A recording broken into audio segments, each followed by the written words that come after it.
Ada kembali di Sindo Today pemirsa bersama saya Aya Nufus dan rekan saya Yasmina Tania. Kita akan informasi tren joget pacu jalur pemirsa yang mendunia. Ini malah disalahartikan oleh sejumlah pemuda di Lampung. Iya, bukannya menari di atas perahu seperti video yang viral, mereka malah bergaya di atas mobil saat melintas di jalan tol.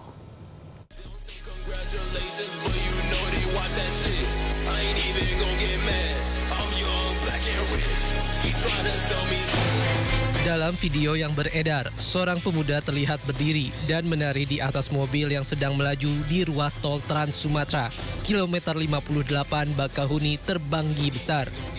Pemuda di Lampung itu berdalih ikuti tren viral tarian pacu jalur, namun caranya salah. Mereka bergaya bak bocah di depan perahu kayu dengan menggunakan mobil di jalan tol. Bukan menghibur, aksi itu justru membahayakan diri sendiri dan pengguna jalan. Satuan PJR Ditlantas Polda Lampung mengamankan 3 orang yang terlibat.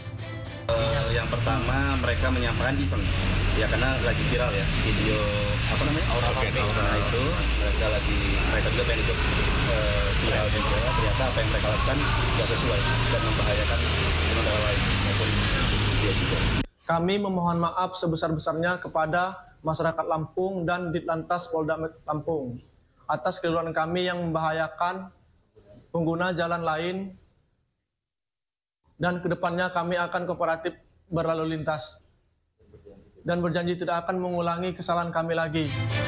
Selain membuat video permohonan maaf dan menerima sanksi tilang, ketiganya dijerat pasal 283 Undang-Undang Lalu Lintas dengan ancaman hukuman kurungan 3 bulan atau denda maksimal Rp750.000. Akibat alami sakit kepala pemirsa, seorang pemotor terjatuh dari jembatan tol setinggi 4 meter di Balaraja, Kabupaten Tangerang, Banten. Korban tewas usai sempat dilarikan ke rumah sakit. Jasad pemotor Suryana tergeletak usai terjatuh dari atas jembatan tol setinggi 4 meter di Balaraja, Kabupaten Tangerang. Korban tewas akibat luka parah di kepala, wajah, dan dada. Sedangkan motornya tersangkut di pepohonan di atas jembatan. Korban sempat dilarikan ke RSUD Balaraja untuk pertolongan medis. Namun beberapa saat kemudian, ia dinyatakan meninggal dunia. Kecelakaan bermula saat korban melaju dengan kecepatan tinggi dari kawasan Pos Sentul menuju kawasan Parahu. Tiba di lokasi, korban hilang kendali hingga terjatuh. Motor pun tersangkut di pepohonan, sedangkan tubuh korban terjatuh ke jalan permukiman. Kondisi dari sini ke rumah sakit masih bernyawa. Entah dengar kabar lagi, jam 12:30 si korban meninggal. Diduga korban tengah mengalami sakit kepala dan kambuh hingga membuat korban tidak bisa mengendalikan motornya. Kecelakaan di jembatan tol ini bukan kali pertama. Sebelumnya 3 mobil juga terjun dari atas jembatan tol karena tidak adanya pembatas jalan. Dari Kabupaten Tangerang, Banten, Aimarani, iNews melaporkan. Razia patuh dengan Sandi Patunala tahun 2025 pemirsa digelar di berbagai daerah. Ya, di kawasan Menteng, Jakarta Pusat, 3 emak-emak protes karena mobilnya diderek lantaran parkir di bahu jalan. Sementara di Banten pemirsa, puluhan pelajar yang baru masuk sekolah, tepatnya di Cilegon, terjaring petugas karena melanggar lalu lintas.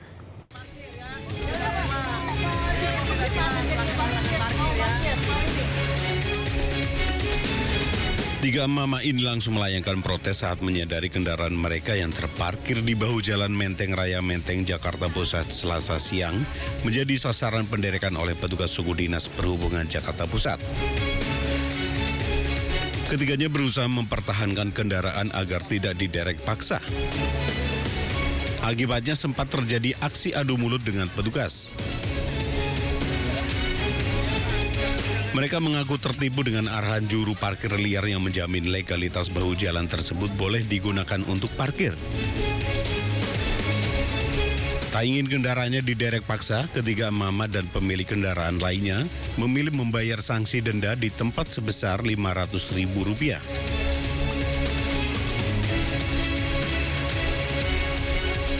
Di tengah operasi Patuh Maung 2025, petugas langsung memberhentikan satu persatu kendaraan sepeda motor yang sedang melintas di kawasan Bundaran Simpang 3 Landmark, Kota Cilegon. Sejumlah pelajar yang hendak berangkat ke sekolah terjaring operasi patuh maung. Mereka kedapatan tidak menggunakan helm dan melawan arus di persimpangan bundaran Landmark. Meski memiliki alasan hendak pergi ke sekolah, namun petugas tetap memberikan sanksi tilang kepada para pelajar yang melanggar aturan tersebut.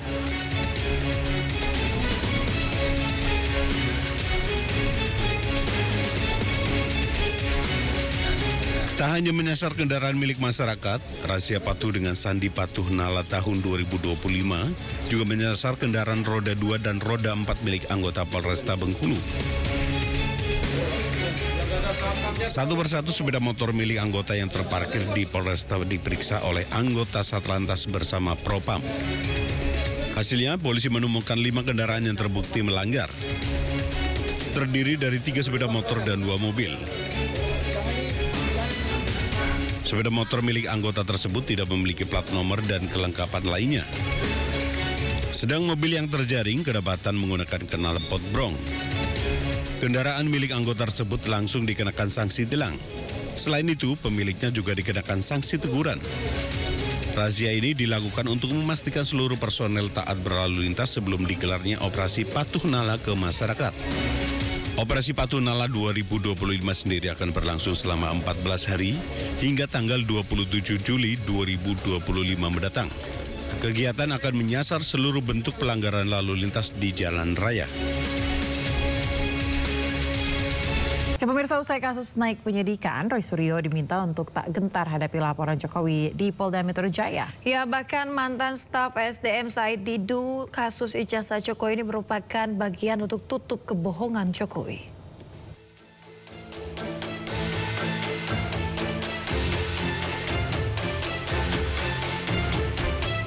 Usai laporan Presiden ke-7 RI Joko Widodo naik ke tahap penyidikan di Polda Metro Jaya, mantan staf Menteri ESDM Said Didu meminta Roy Suryo untuk tak gentar menghadapi kasus ini.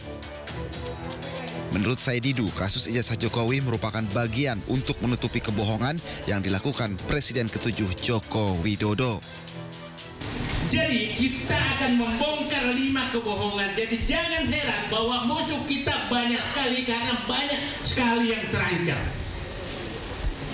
5 kebohongan tadi saya ulangi, kebohongan identitas pribadi Joko Widodo, kebohongan terhadap putranya yang jadi wakil presiden, kebohongan pelaksanaan pemilu selama ini, kebohongan korupsi ribuan triliun, dan kebohongan survei-survei yang dilakukan selama ini. Ini 5 kebohongan. Nah, yang akan ditutupi sebenarnya. Jadi memang musuh kita sangat-sangat berat karena penikmat kebohongan ini itu mulai dari istana sampai kelurahan. Sebelumnya Polda Metro Jaya meningkatkan status laporan Jokowi terkait pencemaran nama baik ke tahap penyidikan. Kabid Humas Polda Metro Jaya menyebut pihaknya menemukan adanya dugaan pidana setelah dilakukan gelar perkara di kasus tersebut. Tim Liputan iNews melaporkan. Presiden ke-7 Republik Indonesia Joko Widodo menduga ada agenda politik besar di balik isu ijazah palsu. Jokowi pun enggan untuk menunjukkan ijazah asli miliknya di luar persidangan.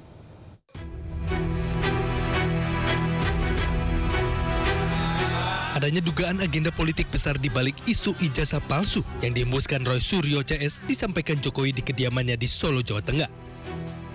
Sementara itu terkait perkembangan kasus ijazah palsu yang naik penyidikan, Jokowi menyerahkan pada proses hukum di Polda Metro Jaya. Palsu ini untuk mengaburkan legasi Pak Jokowi, tanggapannya apa? Saya berperasaan memang kelihatannya ada agenda besar politik di balik isu-isu ini, ijazah palsu, isu pemakzulan.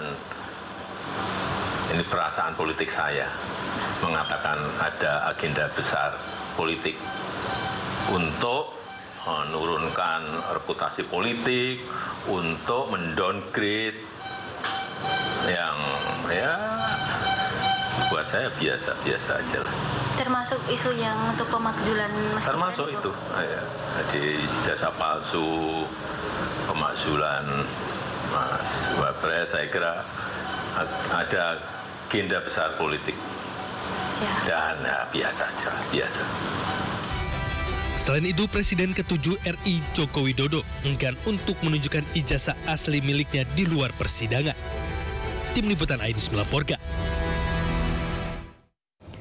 Kita beralih ke informasi lain, pemirsa. Selebgram Lisa Mariana akhirnya memenuhi panggilan penyidik Ditreskrimsus Polda Jawa Barat.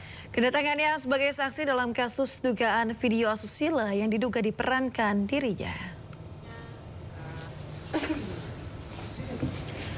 Pemirsa, Lisa Mariana dijadwalkan memenuhi panggilan penyidik sebagai saksi dalam kasus dugaan video porno.